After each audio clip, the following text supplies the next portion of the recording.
நானே சொல்றதுக்கு பதிலா அது ஒரு ஏவியா ஒரு வீடியோவா பண்ணி வச்சிருக்கோம். அது நீங்க பாத்துட்டு போங்க. அது நீங்க பாத்தீங்கன்னா உங்களுக்கு இன்னும் இன்ட்ரெஸ்டிங்கா இருக்கும்.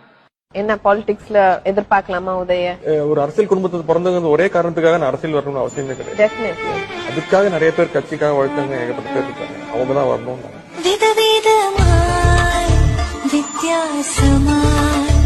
உங்க குடும்பத்தில இருந்து யாராவது இனிமே அரசியலுக்கு வர வாய்ப்பு இருக்கா சார்?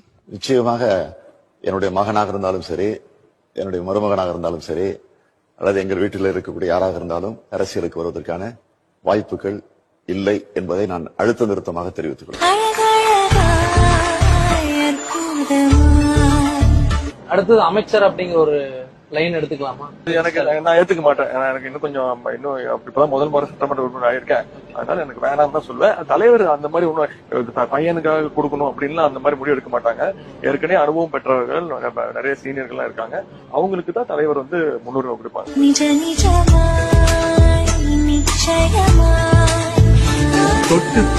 இதுக்கு மேல உங்களை நான் டிஸ்டர்ப் பண்ண விரும்பல. நன்றி, வணக்கம்.